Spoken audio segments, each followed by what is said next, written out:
राष्ट्रपति Vladimir Putin ने साल 2000 में पहली बार उत्तर कोरिया की यात्रा की थी और अब इतने लंबे समय के बाद उनकी ये यात्रा दोनों देशों के लिए एक ऐसे मौके की तरह थी जिससे अपनी दोस्ती को दुनिया के सामने बढ़ा चढ़ा कर दिखाएं। सिर्फ दिखावे भर की बात नहीं रही। उत्तर कोरिया के प्रमुख किम जोंग उन ने घोषणा कर दी कि वे यूक्रेन युद्ध में रूस का पूरी तरह से समर्थन करते हैं। हालांकि सच ये है कि दोनों नेताओं को लगता है कि उन्हें एक दूसरे की जरूरत है। पुतिन को युद्ध जारी रखने के लिए गोला बारूद चाहिए, वहीं उत्तर कोरिया को पैसों की जरूरत है। लेकिन इस क्षेत्र में असली ताकत उत्तर कोरिया के पास नहीं है। पुतिन और किम जोंग चीन की मदद से ही दोस्ती कर रहे हैं, इसलिए वे उसे नाराज नहीं करना चाहते, क्योंकि चीन दोनों देशों पर लगे पश्चिमी प्रतिबंधों के बीच व्यापार और प्रभाव बनाए रखने के लिए एक महत्वपूर्ण स्रोत है। भले पुतिन किम के साथ अपनी गहरी दोस्ती की तारीफ कर रहे हों, लेकिन उन्हें पता होना चाहिए कि इसकी एक सीमा है और वो कोई और नहीं बल्कि चीनी राष्ट्रपति शी जिनपिंग हैं। ऐसे कुछ संकेत हैं कि चीन के राष्ट्रपति शी जिनपिंग अपने दो सहयोगियों के करीब आने से बहुत खुश नहीं हैं। मई में चीन के राष्ट्रपति जिनपिंग ने पुतिन से मुलाकात की थी। रिपोर्ट्स के मुताबिक इस मुलाकात के बाद पुतिन से ये अनुरोध किया गया था कि वो अब सीधे उत्तर कोरिया न जाएं। चीनी राष्ट्रपति पर पहले से ही अमेरिका और यूरोप दबाव डाल रहे हैं कि वह रूस को अपना समर्थन देना बंद करें और उसे वो सामान ना दे जो यूक्रेन युद्ध को बढ़ाने का काम कर रहे हैं। शी जिनपिंग इन चेतावनियों को नजरअंदाज नहीं कर सकते।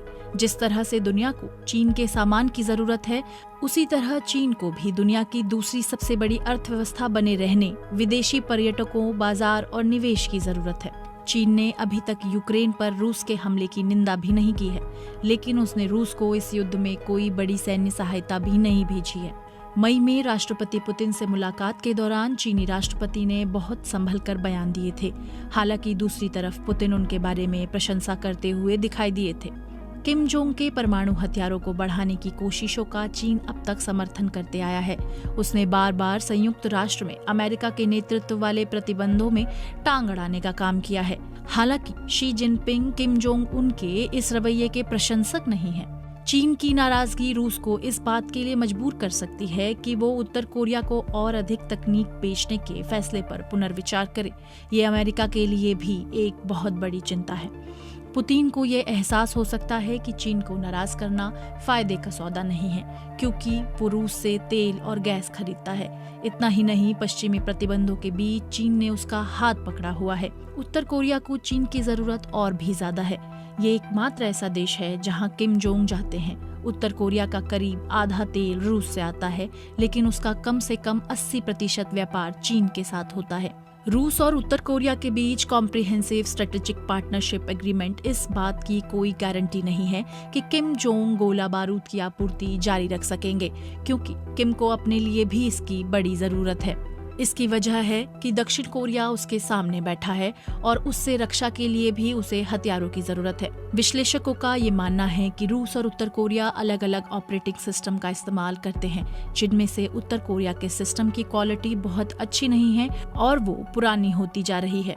इससे भी ज्यादा जरूरी बात यह है कि रूस और उत्तर कोरिया ने दशकों तक अपने संबंधों को प्राथमिकता नहीं दी।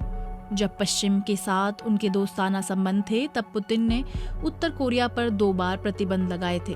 वहीं 2018 में जब किम जोंग ने कूटनीतिक शिखर सम्मेलनों के लिए बाहर कदम रखा, तो उनकी राष्ट्रपति पुतिन से सिर्फ 1 बार ही मुलाकात हुई। उस वक्त किम के चेहरे पर मुस्कान, गर्मजोशी से गले मिलना और रूस के साथ दोस्ती का दिखावा करना दक्षिण कोरिया के राष्ट्रपति के लिए था।